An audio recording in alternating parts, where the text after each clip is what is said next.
Glória ao nome de Jesus Cristo de Nazaré. Bora pra cima, tacar fogo na seara. Vamos para mais um vídeo. Nível de número 128. Vamos crescer, vamos se desenvolver na presença de Deus. E por falar em crescer, por falar em se desenvolver, você que deseja aprender todos os louvores da harpa, frases de reflexão para ampliar seu jeito de pensar e de agir, a Bíblia, versículo por versículo, você que quer aprender a pregar, as regras da pregação, como se aplicam, e você que nunca leu a Bíblia toda, mas quer ler a Bíblia toda com mais facilidade, me comunique, venha crescer juntamente conosco. Já tem 86 pessoas crescendo diariamente, se desenvolvendo diariamente. Estagnação espiritual não é lugar de verdadeiro cristão. Amém? E para você que também não sabe ler, tá bom? Quer aprender a ler, quer se alfabetizar, no básico, lógico, quer se alfabetizar para ler a Bíblia e crescer com Deus, porque sabe que hoje, infelizmente ou felizmente, para tudo, nós precisamos de leitura. A gente precisa de leitura para ler um ônibus, precisa de leitura para ler um exame, precisa de leitura para comprar um remédio, enfim, a gente precisa de leitura para tudo, tá? Então você que não sabe ler, mas quer aprender, me comunique. Essas 6 coisas eu estou dando aí, esse curso intensivo de desenvolvimento cristão. Bora pra cima! Tacar fogo na seara. Hoje é dia de frase, se ajeite aí na poltrona, se ajeite aí no caminhão, no carro, onde tu estiveres, vamos pra cima. Vou estar apresentando este livro aqui. Porque tarda o pleno avivamento, é do Leonard Ravenhill. Vamos lá. Avivamento. Sem dúvida, esta é uma das palavras mais desgastadas no vocabulário evangélico brasileiro. Mas quando Leonard Ravenhill escreve sobre avivamento, ele não toma partido entre carismáticos e tradicionais. E nem toma conhecimento das questões debatidas entre eles. Para ele, a questão não é se tocamos bateria em nossos cultos ou se levantamos as mãos em adoração ou louvor. Ele nos chama a levantar um clamor a Deus para que Ele fenda os céus e desça com poder e autoridade, a fim de se tornar o seu nome notório na presença de seus adversários, fazendo as nações tremer diante dele. Muitos perguntam: por que tarda o pleno avivamento? Ravenhill responde com palavras incisivas e inconfundíveis, visando despertar uma igreja confusa, mundana e enfraquecida, para um grande derramamento do Espírito Santo de Deus, que a capacitará a cumprir o seu papel profético de família de Deus, corpo, noiva e habitação de Cristo. Irmão Clebson, quero comprar R$40. Você dá esse livro? Com todo prazer. Arrume mais 14 inscritos para o nosso canal e esse livro é seu de graça na faixa. Se possível, 14 pessoas aí, alunos, que desejam crescer, desejam se desenvolver na presença de Deus. Amém? E para você que queira nos convidar para ir em sua igreja, para levar um louvor, uma palavra ou um ensino, pelo menos a passagem de ida e volta, e no dia estaremos levando aí alguns livros para venderem. Beleza? Bora pra riba, bora pra cima, tacar fogo na seara do Silista. Produção, roda!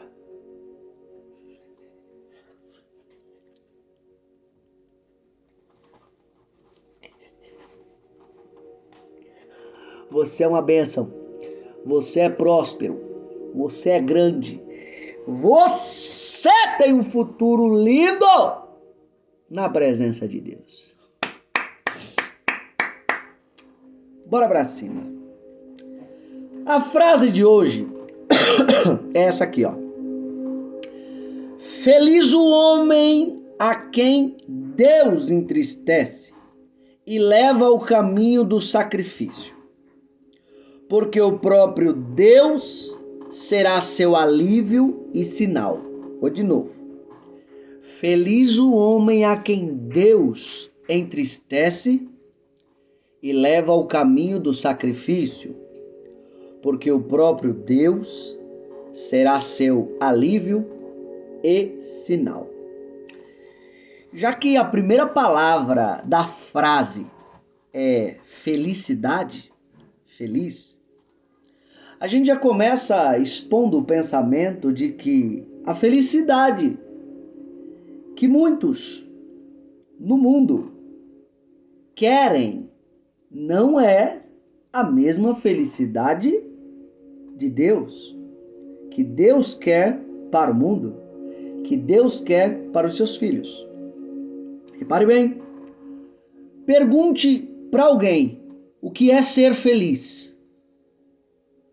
E ele logo vai responder: ser feliz é estar bem, ser feliz é ter isso, é ter aquilo, é ter dinheiro na conta, ser feliz é viajar, ser feliz é conhecer novas pessoas, ser feliz. Enfim, o mundo vai definir felicidade como sempre tendo alguma coisa, sentindo alguma coisa. Pois bem, se você pergunta para a Bíblia, palavra de Deus, o que é ser feliz? Aí Jesus vai te levar, sabe para onde? Capítulo 5, capítulo 6 e capítulo 7 de Mateus. Isso mesmo. Vai olhar lá e veja o que é ser feliz de acordo com a ótica de Deus. A palavra bem-aventurança significa justamente felicidade.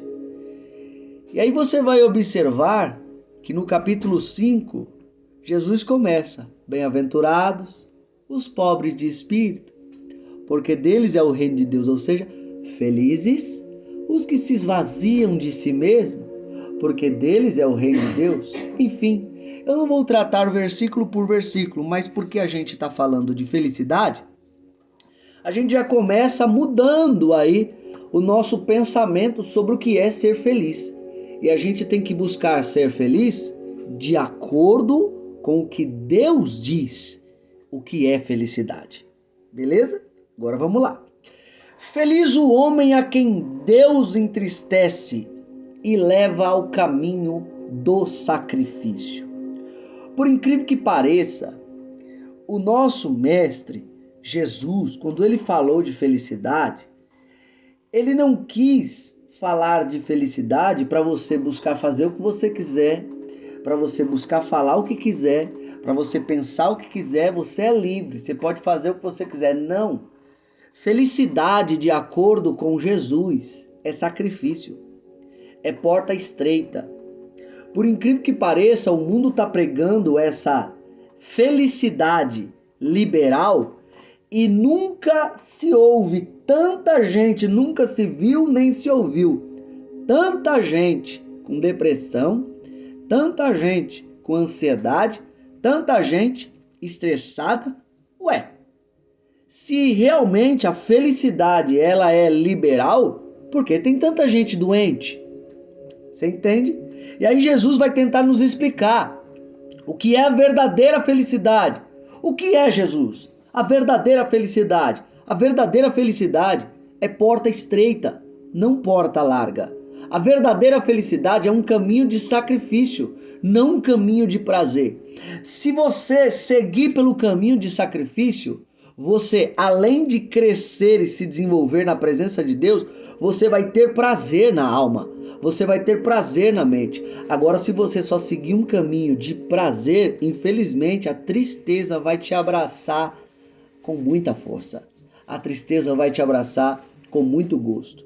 E é para esse caminho que Deus, o próprio Deus, levou a maioria das pessoas que foram lotadas de sua presença, cheios de sua presença. Se você nunca leu o livro O Homem que Orava, de John Hyde, Eu desafio você a ler. Você vai ver que aquele homem, Deus ele colocou uma espécie de agonia dentro daquele homem tão grande que ele vivia orando, e ele só encontrava prazer em Deus. Ele só encontrava prazer quando estava orando intensamente em Deus.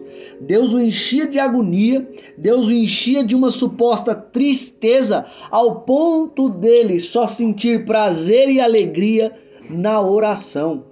Ao ponto de um dia ele ir no médico e o próprio médico falar assim: isso aqui é raro. É a primeira pessoa que eu estou vendo que o coração saiu do lugar. Isso mesmo. O coração de John Haydn andou um pouco. E ali a gente não sabe o verdadeiro motivo. A única coisa que a gente sabe lendo o livro é que o próprio Deus o encheu de uma agonia a qual ele encontrava prazer só na oração. Ele encontrava prazer só na presença de Deus. Tá, acabei de citar um fora da Bíblia. Agora eu vou citar dois na Bíblia. O primeiro, Moisés, no Antigo Testamento. Lembra quando Deus falou para Moisés: Moisés, eu vou enviar um anjo no meio de vocês, porque se eu for, eu vou destruir o povo. Você se lembra o que Moisés responde? Moisés fala: se o Senhor não for conosco, nem nos faça sair daqui. Aí o próprio Deus responde no capítulo 33, versículo 14: Moisés, tá bom, eu vou contigo para te dar descanso. Irmão, olha onde a palavra descanso está. Os dois estão discutindo sobre relacionamento. E Deus responde: eu vou com você para te dar descanso. Isso descreve que o homem Moisés, ele também tinha uma agonia dentro dele que só se saciava em Deus. Ele tinha uma certa tristeza dentro dele que só se saciava em Deus. Olha só, Deus, para encher Moisés, Deus entristeceu Moisés primeiro. Oh, glória! Agora vamos para o Novo Testamento. Você se lembra de Jesus? Se lembra do nosso mestre? O nosso mestre, quando foi fazer uma grande obra de salvação, antes de ser crucificado, Deus o entristeceu também. Com o quê? Com o cálice da sua ira. Ira contra o pecado. Jesus estava tão agoniado que começou a suar gotas de sangue. Oh, glória! Grave muito bem isso. Os homens mais cheios da história, Deus colocou uma agonia dentro deles. Deus colocou uma certa tristeza dentro deles, que só se aliviaram e se aliviam em Deus. E para você que não acredita, pergunte para qualquer pessoa que tenha um chamado de intercessão. Esse é o principal. Pergunte para qualquer pessoa que tenha um chamado de intercessão. Pergunte para ela se ela consegue viver sem interceder por alguém. Pergunte para ela se ela consegue viver sem orar por alguém. Ela não consegue, porque é só parar, a agonia começa a vir no seu coração. É só parar, a tristeza começa a vir no seu coração, como se o próprio Deus colocasse um peso nelas, a forçando a buscar a presença de Deus. Toda pessoa, eu falei de ministério de intercessão, só que todo ministério grandioso na terra, o próprio Deus encheu algumas pessoas de agonia, de certa tristeza, para que essas pessoas andem no caminho de sacrifício, para que essas pessoas sejam cheias da sua presença e possam manifestar para o mundo a sua mesma presença. Pegue qualquer homem, qualquer mulher, muito cheio da presença de Deus, e você verá uma coisa em comum entre todos eles. Todos, exatamente todos, só encontraram alívio em Deus. O próprio Deus colocou uma agonia dentro deles, que eles só encontraram alívio em Deus. Porém, o próprio Deus, quando você decide caminhar por esse caminho de sacrifício e busca se encher de Deus, o próprio Deus é o alívio dessas pessoas e o próprio Deus se torna o sinal dessas pessoas. Acabei de ler um livro Leonard Ravenhill, um homem que fala muito de oração. E se você buscar na história, você vai ver a história de Leonard Ravenhill. Todos os homens que marcaram a história, todos os homens e mulheres que marcaram a história. Primeiro, Deus colocou uma agonia dentro deles. Segundo, eles buscaram alívio em Deus. Terceiro, tiveram um caminho de sacrifício. Quarto, o próprio Deus foi seu sinal na terra. O próprio Deus se manifestou através de suas palavras e através de suas condutas. 5. Deixaram um legado. Olha a frase de hoje. Feliz o homem a quem Deus entristece e leva ao caminho do sacrifício. Por quê? Porque o próprio Deus será seu alívio e sinal. E aqui vai uma mensagem para você através dessa reflexão. Se você deseja deixar um grande legado e carregar a verdadeira felicidade, não a que o mundo prega, mas a verdadeira felicidade de acordo com a palavra de Deus, entre no caminho do sacrifício. Entre no caminho de buscar a Deus sempre. E com certeza, dificilmente, uma depressão irá te pegar. Uma ansiedade irá te pegar. Dificilmente. Entre no caminho de sacrifício, de priorizar Deus. E lhe garanto que o próprio Deus vai ser o seu alívio e o próprio Deus vai ser o seu sinal das suas palavras e da sua conduta. Então eu lhe convido, venha ao caminho do sacrifício. Busque alívio somente em Deus. E com certeza tem um grande legado te esperando. Amém? Bora pra cima. Seja a fonte. Reserve um tempo com Deus para andar no caminho de sacrifício. Sorriso de crente. E Deus lhe bendiga.